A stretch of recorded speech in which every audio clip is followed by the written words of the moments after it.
सावधानी से सुनना। अमावस्या के दिन प्रदोष काल में, प्रदोष के समय पर, प्रदोष काल में शाम के समय पर जाकर किसी भी नदी, तालाब, बावड़ी, कुआं, कहीं ना कहीं जो आपके पास में हो, वहां पर एक घी का दिया, बत्ती का मुंह दक्षिण की ओर कर अवश्य जला कर जाना। सारे पितृदोष समाप्त हो जाएगा, सारा पितृदोष समाप्त। अमावस्या के दिन किसी भी जलाशय के पास में, नदी, तालाब, बावड़ी, कुआं, जो आपके शहर में, आपके गांव में, आपके नगर में हो, वहां जाकर लगाए। अगर नदी, तालाब, बावड़ी, कुआं नहीं है तो पीपल का वृक्ष हो या बेलपत्री का वृक्ष हो या वट का वृक्ष हो, उसके नीचे लगा दो प्रदोष काल में। पर अमावस्या के दिन लगाएं जरूर। अमावस्या के दिन पितृ शाम के समय प्रदोष काल में शंकर भगवान का नाम जाप कर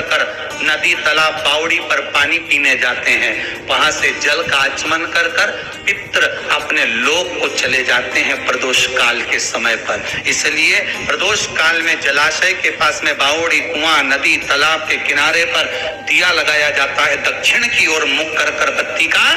तो पितृ आशीर्वाद देते हुए जाते हैं कि फलो फूलो, आगे बढ़ो, उन्नति करो, तरक्की करो। ये पितरों का आशीर्वाद रहता है, पितरों का वर रहता है।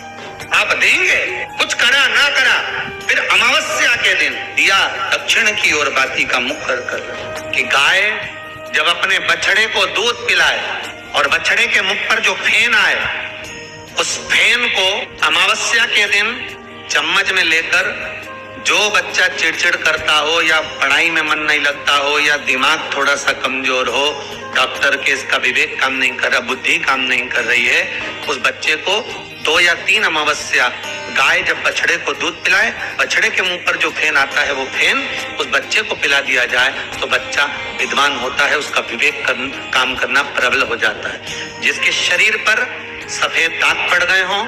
चर्म रोग हो गया हो, चमड़ी सफेद पड़ गई हो, गाय जब अपने बछड़े को दूध पिलाए, उस बछड़े का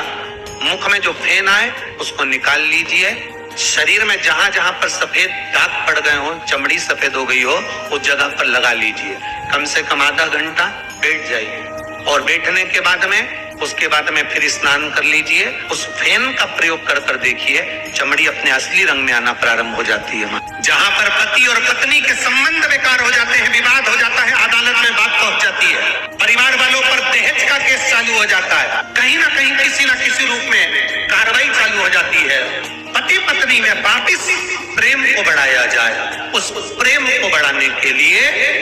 शंकर भगवान का कनेर के पुष्प की माला, काय के पुष्प की, कनेर का वो पीला जो फूल होता है, आप टीवी पर दर्शन कर रहे होंगे, कनेर के पुष्प की माला जो ऊपर जलाधारी लगी है, जिस जलाधारी में से बूंद बूंद पानी गिरता है, ये शंकर भगवान की 5 बेटियों का